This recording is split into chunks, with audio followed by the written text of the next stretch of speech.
Silima şeytanım görünürse, sen ahır vaxtlar retki gözün görünürse, içmişəm vallahi aydının damarından beter, içmişəm vallahi aydının damarından beter.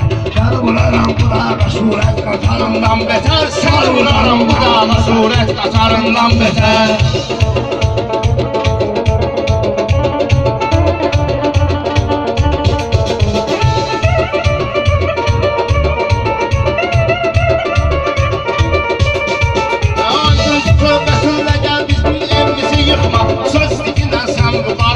Edirəm darıxma, Rəşad dağlı yoxdur burada, Arif qaqaş çıxma. Rəşad dağlı yoxdur burada, Arif ürəyini sıxma. Aydın deyil Nizaminin yadigarından betər, Aydın deyil Nizaminin yadigarından betər. Səni vuraram bu dağa surət qatarından betər, Cazlı gücüm Məhəmməd Əlinin udarından betər.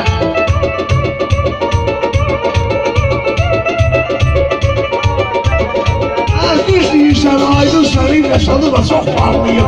Bu neydi şeyde kanıyla ömrü boyu darlıyım. Yakup oğa Yusuf Yusuf bir 40 ile cananlıyım. Yakup peygamber Yusuf çok ağlıyım.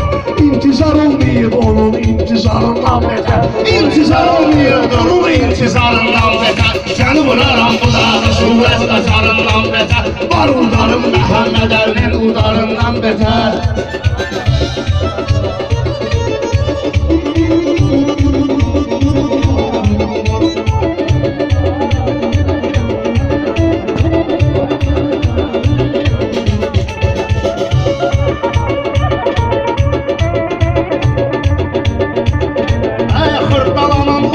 Sen adınla yükselmişsen, Polat'a gelip Polat'la söz deyip dincəlmişsən. Bu ne şalvardır aydın giyip gelmişsən. Bitfasonun da vardır sigan bazarından beter, Bitfasonun da vardır sigan bazarından beter. Seni vuraram bu dağa surət qatarından beter, Səni vurarım Məhəmməd Əlinin udarından beter.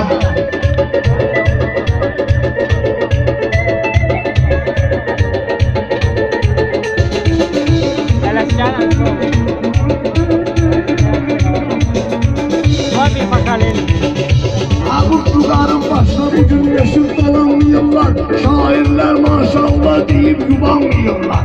Bu kalba ban biçirsen sana yine inanmıyorlar.